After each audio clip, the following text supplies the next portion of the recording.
Bienvenidos a la tercera clase de Informática 1. Hoy vamos a tratar con sistemas de numeración.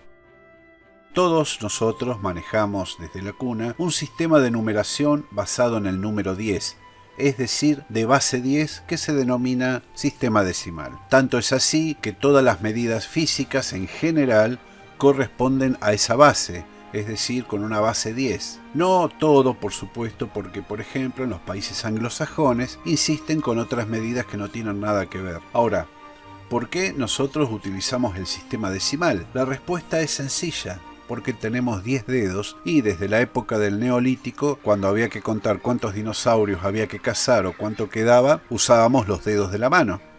Los cálculos nacieron a partir de esa numeración, de la cantidad de dedos. Obviamente, cuando después empezaron a faltar dedos porque excedían las 10 unidades, empezaron a inventar una forma de seguir contabilizando más allá del número 10.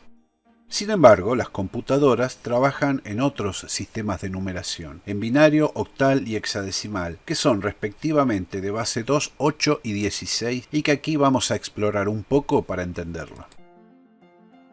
Sin embargo, antes de pasar a eso, vamos a analizar por qué el sistema decimal posee ciertas características que son interesantes. La primera es que es un sistema posicional. Cada número, según la posición que ocupe dentro de una cifra, indica qué valor tiene. Por ejemplo, el 1 indica los millares, el 0 las centenas, el 2 decenas y el 4 las unidades. Fíjense que cuando uno dice un millar, sabemos que estamos hablando de 1000 y que se representa, según una base numérica de 10, en 1 por 10 a la tercera. Hagan la cuenta con la calculadora y van a ver que eso da 1000.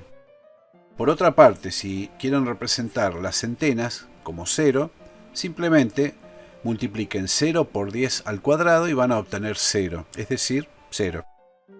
Por otro lado, 2 por 10 a la potencia de 1 nos va a dar 20. Y finalmente 4 por 10 a la 0 es igual a 4. Entonces, esa composición de números nos da 1024. La otra característica, aparte de la posición que tiene la numeración decimal, es la incorporación del 0. El 0 no siempre existió. De hecho, hubo serias controversias para la adopción de esa cifra que significaba exactamente nada. En la antigüedad casi no se conocía el 0 y solamente en la India, hace alrededor de unos 1500 años o algo por el estilo, inventaron esa cifra que era para marcar nada. Los árabes entendieron sagazmente que gracias al 0 podían construir un sistema numérico y lo incorporaron a los famosos números arábigos, que son los números que actualmente estamos utilizando.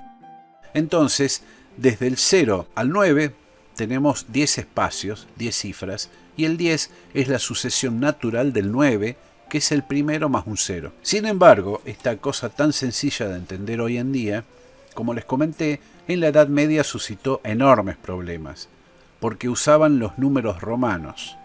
Imagínense que hacer una suma en números romanos es complicado, pero una división, una multiplicación, bueno, se las regalo. Sinceramente, era una desgracia.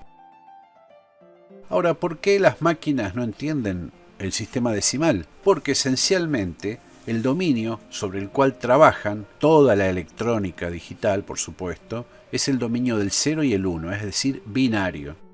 Los microprocesadores, transistores, controladores, etc., trabajan en base a la lógica del dominio binario, 0 y 1. Vamos a explicar. El lenguaje de máquina, que es lo más interno, lo más físico, es decir, el propio corazón de esos microprocesadores que estamos viendo en pantalla, solo admite ceros y unos. Ahora, hacer un programa con ceros y unos, llamado lenguaje de máquina, es simplemente infernal y es muy sencillo equivocarse. Entonces se diseñó algo intermedio denominado lenguaje ensamblador, que es un lenguaje de bajo nivel. El lenguaje assembler o ensamblador utiliza pequeñas palabras tomadas del inglés que sintetizan operaciones que tiene que realizar el microprocesador internamente en sus circuitos electrónicos para producir un resultado. Sin embargo, aún así, no es suficiente, porque obviamente programar en ensamblador les puedo asegurar que también es terrible. En una época me tocó trabajar en assembler y realmente hice algunas cosas, pero no es para todos. Entonces se desarrollaron los lenguajes de alto nivel. Estos son más complejos porque tienen una sintaxis más variada, más cantidad de términos y una lógica un poco más extendida, pero son comprensibles para el ser humano. Entonces, la mayoría de los sistemas operativos y de los programas están generalmente basados en un lenguaje llamado C++, que es descendiente de C. Ese lenguaje tiene una serie de instrucciones que son comprensibles para los programadores que le ordenan a la máquina hacer determinadas cosas. Pero falta el último escalón, que es el usuario.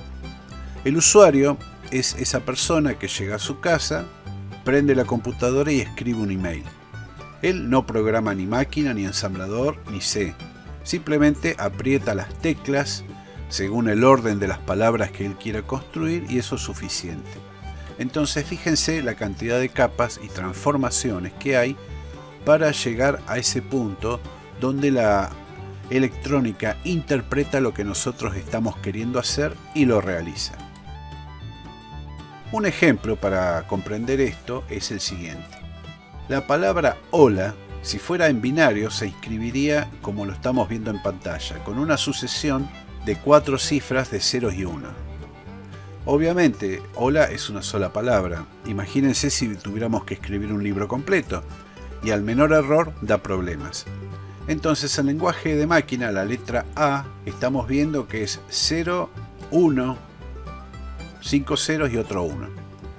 En lenguaje ensamblador es una serie de instrucciones que estamos leyendo. Take 101, add 112, exp 101, alt, que significa tomar, poner, hacer en distintas direcciones de memoria.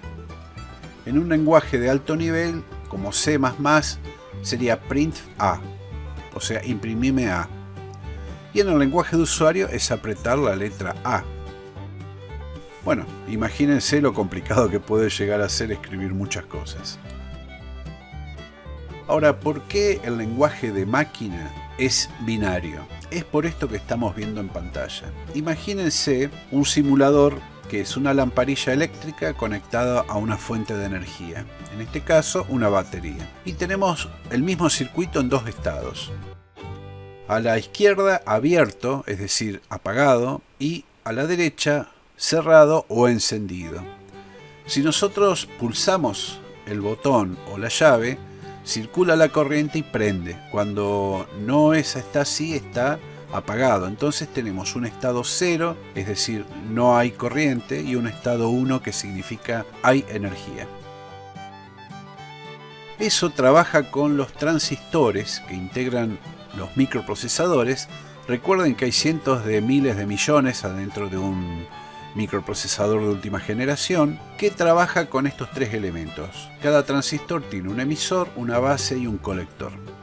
El emisor es por donde entra la energía, la base es lo que permite o no permite la circulación o amplificación de esa energía y el colector es la salida. Supongamos que yo tengo un circuito apagado o cero. El emisor está enviando energía, la base está energizada de otra manera que no es la que corresponde, por lo tanto no hay circulación de corriente y el colector está en cero, es decir, no pasa corriente. Pero si yo le doy energía correcta, de la polaridad correcta a la base, en el colector voy a tener una salida 1, es decir, con una corriente o un voltaje. Esta conformación de transistores, que es muy elemental, se llama PNP o NPN según la polaridad, es decir, emisor positivo, base negativa, colector positivo o al revés.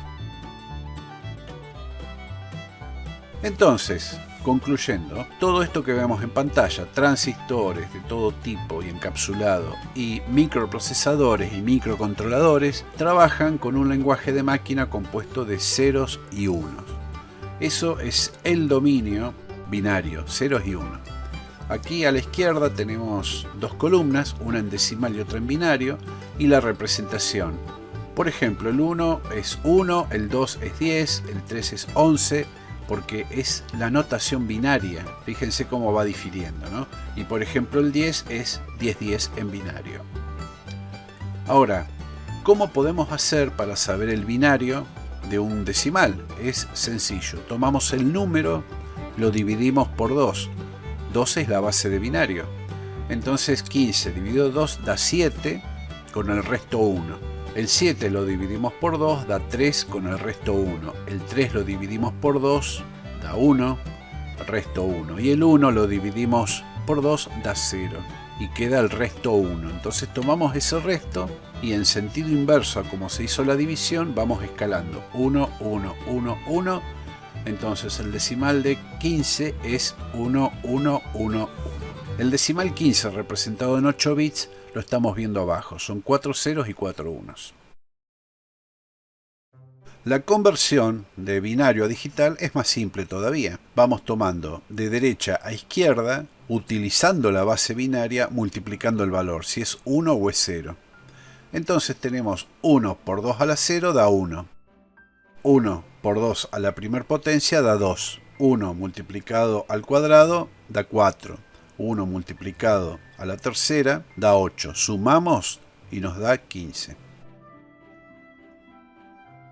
Octal y decimal trabajan con distintos dominios. Octal con 8 y decimal con 16. Por eso que después del 9, en lugar de venir el 10, en hexadecimal vienen las letras mayúsculas A, B, C, D, E, F. Y las equivalencias en esta tabla donde está el hexadecimal, el decimal, el octal y el binario.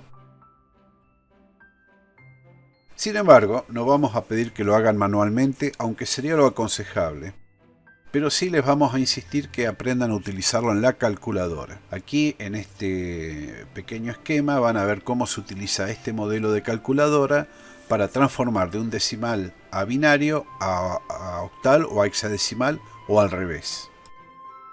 Y finalmente queda la aclaración que el dominio 0 y 1 maneja todo lo que estamos utilizando en este momento.